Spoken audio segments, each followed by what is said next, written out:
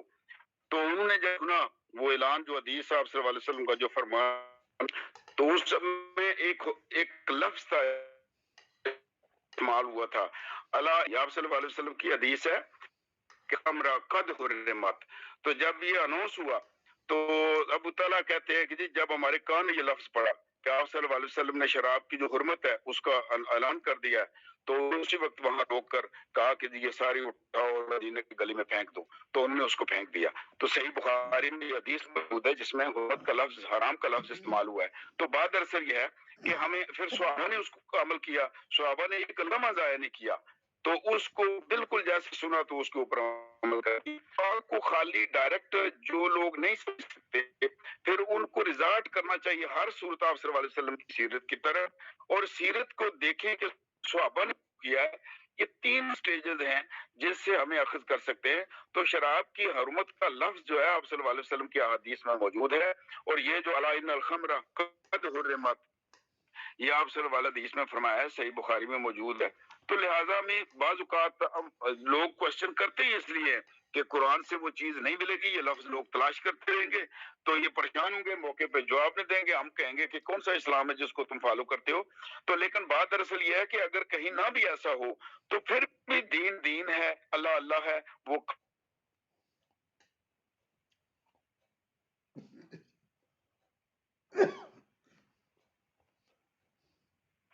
آپ کا کنیکشن پھر ڈراپ ہو گیا.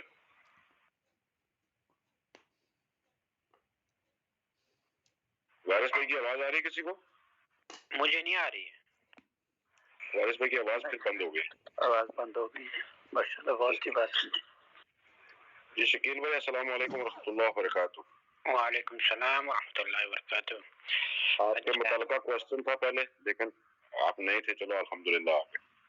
اچھا, ابھی جو بات ہو رہی تھی قرآن کو سمجھنے کے حوالے سے, تو ہم سب نے وہ رحیق المختوم اس سے پہلے سیرت کی کتاب پڑھی ہے. اس کا مصنف کا تعلق ہندوستان سے تھا, صفی الرحمن مبارک پوری صاحب. جب اس انٹرنیشنل مقابلے میں وہ پہلے نمبر پر آیا, اس کے بعد اس کو مدینہ یونیورسٹی میں ریسرچ سینٹر میں وہ ایز اے ریسرچر کام کرتے تھے. جب ہم وہاں پہنچے تو غالباً وہ چھوڑ چکے تھے. وہ چھوڑ کر پاکستان کے دارالسلام والوں نے اس کو ہائر کیا تھا ریاض کے لیے. تو ایک بار جو نا وہ آخری ایام میں تھے ان کے, وہ ایک تشریف لائے مدینے میں. تو ایک محفل جمی تھی اور ان کو دعوت دی تھی, انہوں نے اس کے پر لیکچر دیا تھا. تو انہوں نے ایک خوبصورت بات کی تھی. انہوں نے طلباء کو نصیحت کی تھی کہ ہمیشہ قرآن مجید کے ساتھ ساتھ صحیح بخاری مسلم جو مختصر ہے, مختصر وہ ترجمے کے ساتھ ہمیشہ اپنے مطالعے میں رکھے, جس سے آپ کو بہت سارے مسائل, بہت سارے الجھنیں ان کا جواب مل جائیں گے. اور اس لیے جو ہے نا ہمارے برصغیر میں ایک زمانے میں جب علم ہوتا تھا اس وقت جو ہے نا احادیث کی کتابوں کو بسند کے ساتھ تسلسل سے شروع سے آخر تک پڑھنے کا رواج بھی تھا, اور اس میں سمجھنے کی کوشش بھی کرتے تھے, کیونکہ دین جو ہے نا قرآن کی تشریح ہمیں آپ صلی اللہ علیہ وسلم کی زبانی یا آپ صلی اللہ علیہ وسلم کے افعال, اقوال اور کردار سے ملتے ہیں. تو میں سمجھتا ہوں جو مبارک پوری صاحب نے جو سیرت لکھی ہے رحیق المختوم، وہی اس چیز کا آپ کی صلی اللہ علیہ وسلم کی سیرت کا نچوڑ ہے.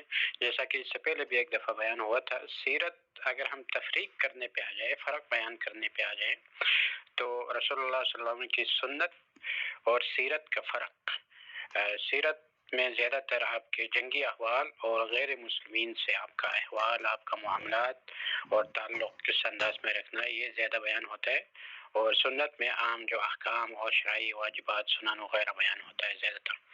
تو اگر اس حوالے سے جو نا ہم ویسے ہر ایک قرآن مجید کو سمجھنے کے لیے اگر کوئی بھی جب اشکال آئے تو صحیح بخاری اور مسلم کی، خصوصاً صحیح بخاری کی جو علامہ زبیدی کی جو مختصر صحیح بخاری ہے، صرف سند ختم کر کے صرف متن کا جو ترجمہ کیا گیا ہے، اردو میں موجود ہے اور انگلش میں بھی ہے، تو اگر اس کو زیر مطالعہ رکھیں تو بہت ساری چیزیں جو نا واضح ہو جائیں گے اور اشکالات غالباً اس کا جواب مل جائیں گے.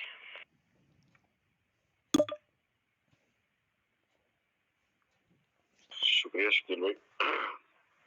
جی فرزان صاحب، جی فرزان علی، آپ کچھ بات کرنا چاہتے ہیں؟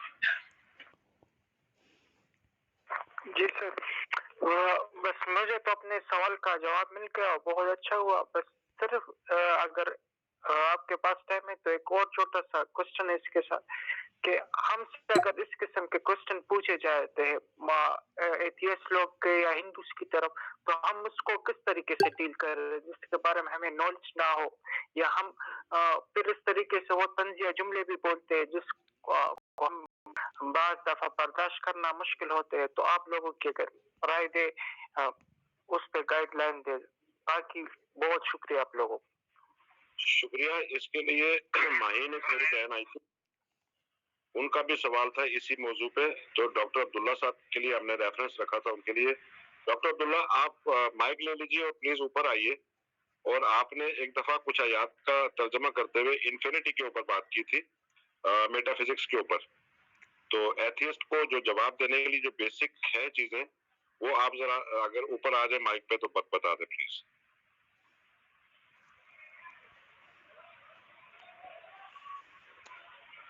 ڈاکٹر عبداللہ مائک لے لیں پلیز. وارث بھائی آپ بھی مائک لے لیں.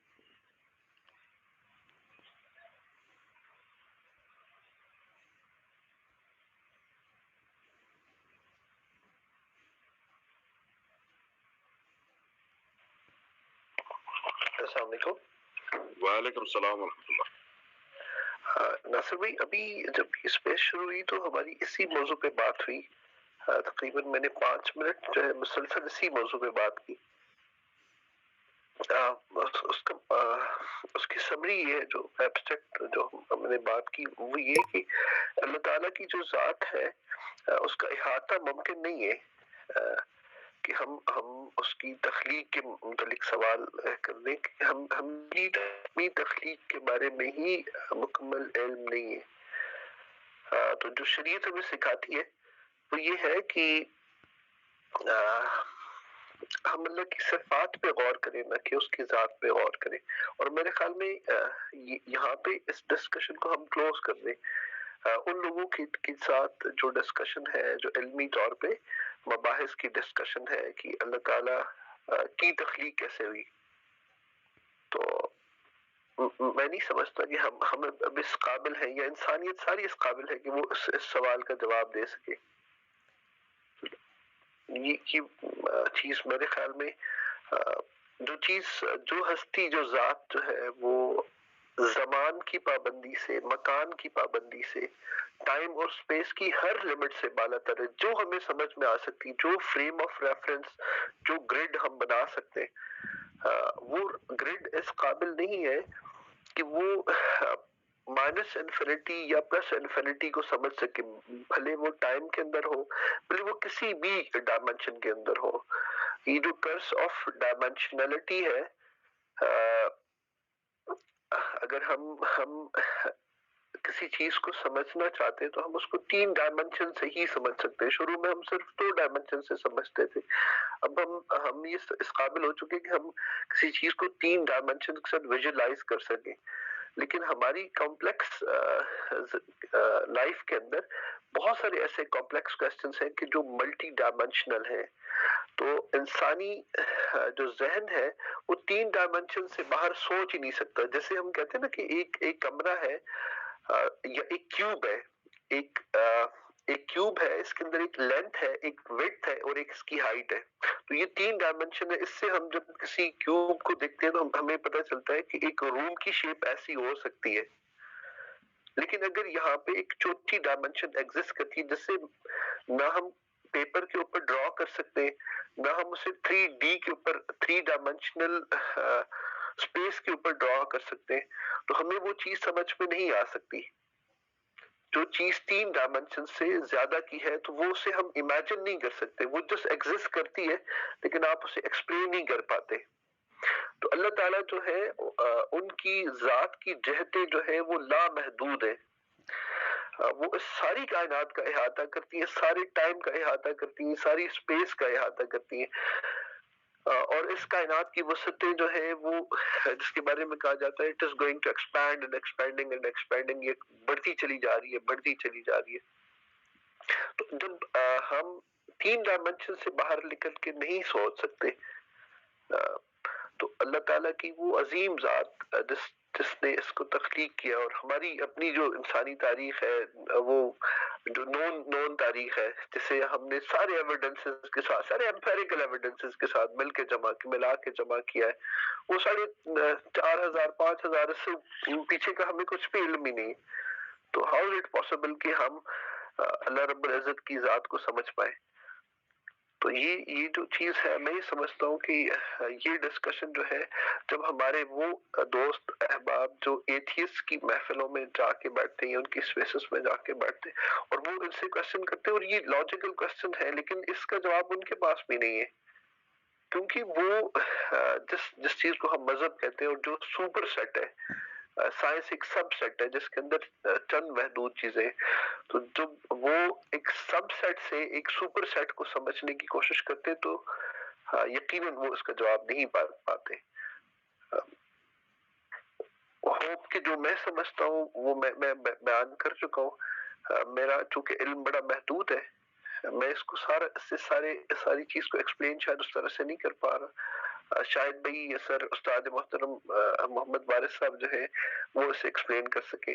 راز بھائی نے بھی ہاتھ کھڑا کیا ہے, اگر راز بھائی اس میں کوئی ایڈیشن کر سکے. السلام علیکم ورحمۃ اللہ. وعلیکم السلام ورحمۃ اللہ. جی راز بھائی آپ کچھ کہہ رہے ہیں؟ نہیں ڈاکٹر صاحب, آپ کے اوپر تو کون ایڈیشن کرے گا, لیکن یہ ہے کہ ہم تو نہیں کر سکتے. لیکن یہ ہے کہ مجھے ایک بات خیال آئی تھی تو میں نے کہا وہ میں آپ کے بات کے بعد کرتا ہوں. وہ ایک ایسے واقعہ یاد آیا کہ یہ بالکل صحیح بات ہے کہ بھی ہمارا تو ذہن اس حد تک محدود ہے کہ ہم نہیں سمجھ سکتے. ہم تو بس وہ چھوٹی موٹی کہ دن ہو گیا, رات ہو گیا, اور یہ چھوٹی چھوٹی چیزیں سمجھتے ہیں.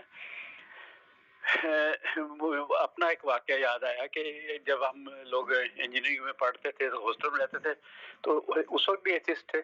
میرا روم میٹ, اب آپس میں باتیں ہوتی تھی, کوئی کہتا نہیں یار اچھا نہیں کوئی نہیں, کوئی رب روب کوئی نہیں ہے, بس ساری سائنس ہے, یہ ہے وہ ہے. تو میرا روم میٹ تھا وہ بڑا اس کو سمجھاتا رہا پہلے, پھر اس کو تنگ آ کہتا ہے پنجابی میں کہتا تو ہے دس کہ اے مجھ نو کی عقل ہونی ہے کہ وی سی آر دے وچ کی ہے گا. وی سی آر پڑا تھا سامنے, انہوں کی پتا ہے کہ یہ کی ہے گا. بس سیدھی سی اس نے بات کی, تو بہت ساری وہ اس کے بعد کوئی بات کرنے کی کسی کو ضرورت نہیں پڑی. تو کہتا ہے تو مجھ کو پوچھ کہ یہ وی سی آر کی ہے گا, جی دس دو تو میں بھی دس دیا گا رب کی ہے گا. بس ختم ہوئی بات.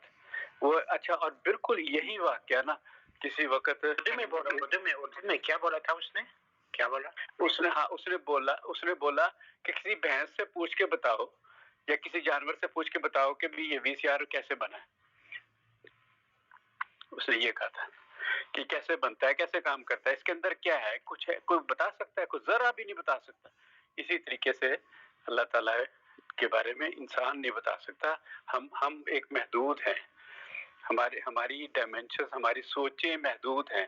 ہمارا اتنا سا دماغ ہے, اللہ تعالیٰ نے مخلوق میں سب سے زیادہ دماغ دے دیا, بس اتنا ہی ہمارا ہے, اور اس سے بڑھ کے نہیں ہے, کوئی لامحدود نہیں ہے ہم. تو تو اچھا اسی طریقے سے کسی بدو سے پوچھا، کسی مطلب کہیں پہ میں نے واقعہ لکھا پڑا تھا کہ بدو سے پوچھا کسی ایتھسٹ نے، گورے نے جا کے کہ اس سے میں پوچھتا ہوں، یہ بیٹھا ہوا تھا کہیں ریگستان میں بکریاں چرا رہا تھا، تو اس نے پوچھا کہ بھئی تجھے کیا پتا بھی یہ رب کون ہے؟ اس نے کہا یار مطلب میں کی گل کراں تینوں، میں کیا بتاؤں تجھے؟ تھوڑا سا اس نے ادھر ادھر دیکھا، وہاں پہ اونٹ کی کوئی مینگنیاں پڑی تھی. اس نے کہا کہ یہ بتایا کہ اونٹ ہے یہاں پر، یہ اونٹ بھی چل رہے تھے سارا کچھ. اس نے کہا ہاں. اس نے کہا کیسے پتہ لگا؟ اس نے کہا یہ مینگنیاں پڑی ہے نا، اس سے پتہ لگا کہ اونٹ آیا تھا یہاں پر. تو مطلب قرائن سے پتہ لگتا ہے کہ اللہ تعالیٰ، جیسے ڈاکٹر صاحب نے کہا نا کہ اللہ تعالیٰ کو صفات سے پہچانو، اس طریقے سے قرائن سے پتہ، مطلب ہے کہ اس کی ایگزسٹنس سے پتہ لگتا ہے کہ اٹ ہیپنڈ. جیسے ہمارے ہاں جتنے حادثات ہوتے ہیں، کوئی جرائم ہوتے ہیں، تو وہ کیسے پتہ لگتے ہیں؟ وہ ہم ہوتے ہوئے تو نہیں دیکھ رہے ہوتے، وہ اس کے نشانات موجود ہوتے ہیں کہ دیز ہیپنڈ ہیئر. تو جو آس پاس جو ہے نا کہ جو قرائن ہے، جس کو ہم قرائن کہتے، کیا اردو میں مطلب ہے، کیا اس کا کیا ترجمہ ہوگا؟ مطلب جو اس کے نشانات موجود ہیں، اس کے حادثات، کلوز. ہاں قرائن، بالکل. تو وہ جو ہے نا وہ بتاتے ہیں کہ یہ ہوا تھا، یہ ہوا ہے. اب یہ بگ بینگ کا بھی انہوں نے بھی جو سوچا ہے، تو کوئی مطلب ہے کوئی اس کے بھی کوئی ریزنس ہے نا، تو سوچا ہے اس کے بھی قرائن ہیں. ان کو کہاں سے پتہ لگ گیا کہ بگ بینگ ہوا تھا؟ اس کے بھی قرائن ہیں. تو قرائن سے ہی اللہ تعالیٰ پہچانا جاتا ہے کہ وہ بھی بگ بینگ بھی اللہ تعالیٰ نے کیا تھا، وہ خود تو نہیں ہو گیا تھا، وہ بھی اللہ تعالیٰ نے کیا تھا. Every thing is plan. Planning کے بغیر تو کچھ نہیں ہوتا. شکریہ سر. بالکل ایسا ہی ہے راز بھائی، بالکل ایسا ہی. جی ماریا بہن، السلام علیکم ورحمۃ اللہ. السلام علیکم. میں سن رہی ہوں ناصر بھائی، بہت اچھے ڈسکشن چل رہی ہے. یہی المیہ ہے ہم لوگوں کا کہ ہم لوگ ان دیواروں کے ساتھ ٹکر مارنے کی کوشش کرتے ہیں جن کو گرانے سے فائدہ نہیں ہے. وہ اللہ تعالیٰ نے قرآن میں کہہ دیا کہ میں نے ان کے دلوں پہ مہر لگا دی ہے، اور جب اللہ تعالیٰ چاہیں گے تو ان کی دل کی ان کی مہریں ختم ہوں گی. تو فائدہ نہیں ہے ان لوگوں کے ساتھ کسی بھی قسم کی بحث کرنے کا. میں ہمیشہ ایک بات کہتی ہوں کہ اللہ کو دلیل کی ضرورت نہیں ہے، اور نہ ہی میرا اللہ اتنا سستا ہے کہ میں اس کے لیے لوگوں کو دلیلیں دیتی پھروں کہ اللہ ہے. یہ تو آپ کے اندر سے دل سے اٹھتی ہے. وہ جب کہتا ہے کہ میں نہیں سما سکتا تو کائنات کی وسعتوں میں بھی نہیں سما سکتا، اور اگر میں سمانے پہ آؤں تو ایک مومن کے دل میں سما سکتا ہوں. تو بات سوچنے کی یہ ہے کہ کیا ہم مومن ہیں؟ ہم تو صحیح مسلمان بھی نہیں ہیں. تو یہ تو وہی والی بات ہے کہ سورج کو چراغ دکھا دینا. تو بس اتنا ہی میں کہوں گی. جزاک اللہ خیر. شکریہ. اچھا ایسا ہے کہ یہ اللہ ہی جانتا ہے، اور یہ اللہ ہی کا حق ہے کہ مومن کون ہے اور اس کا کس کا دل پاکیزہ ہے.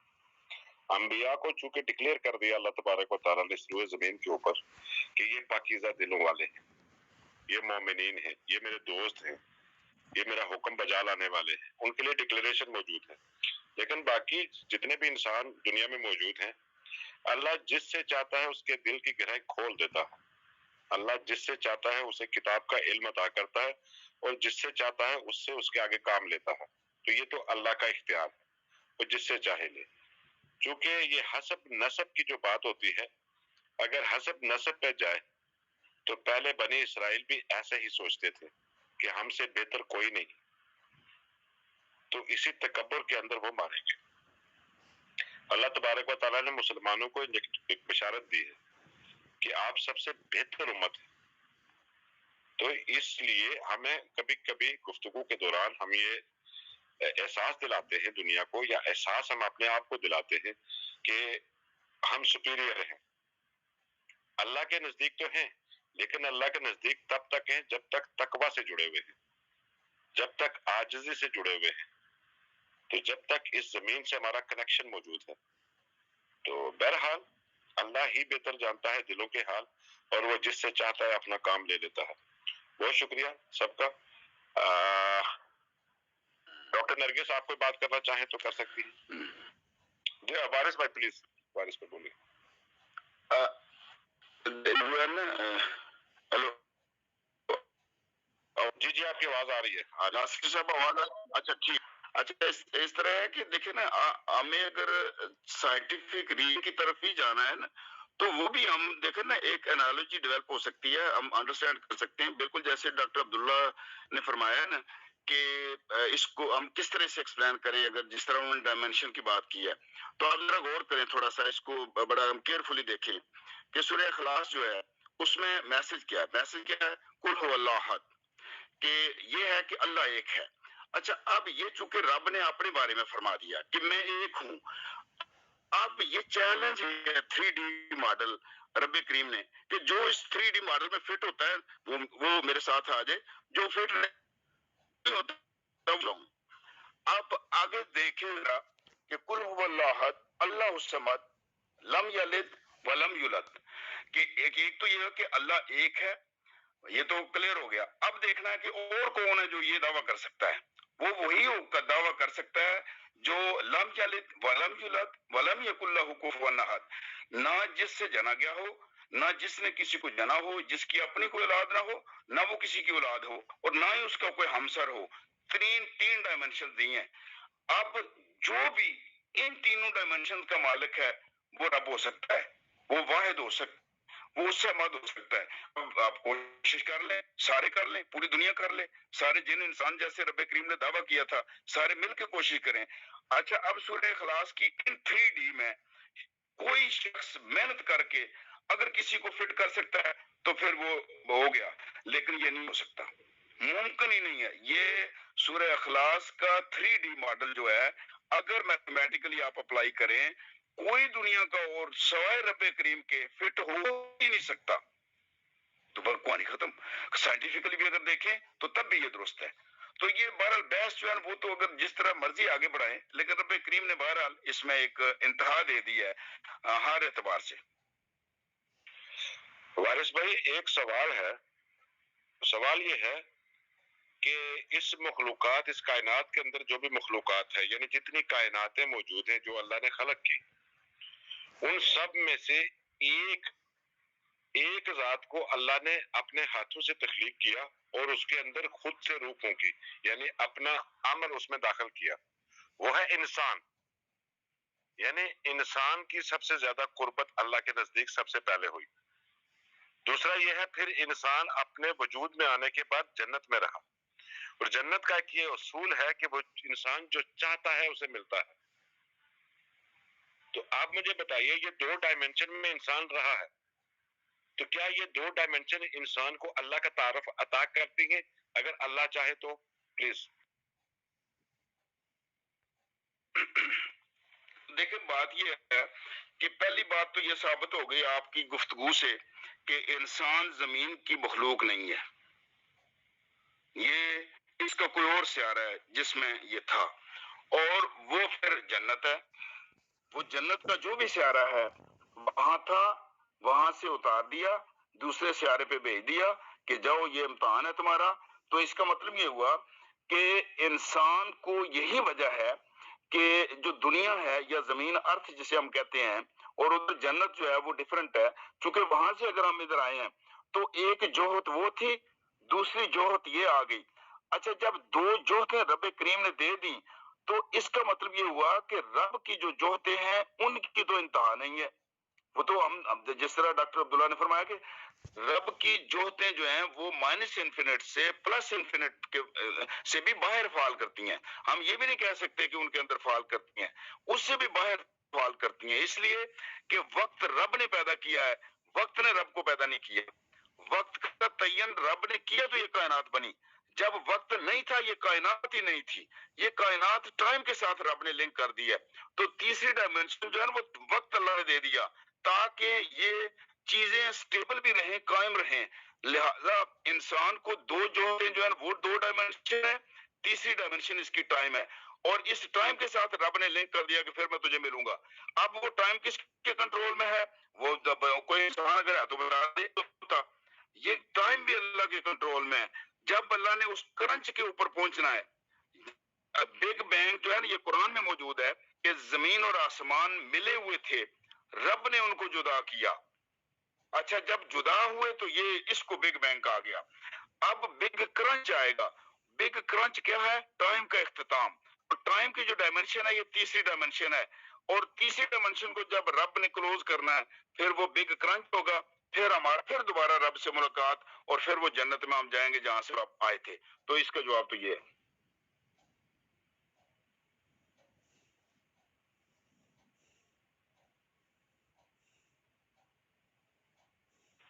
خوبصورت ہو گئی بات جی، ٹھیک ہو گیا جی. کسی اور بہن بھائی کو بات کرنی ہو تو مائک لے سکتے ہیں.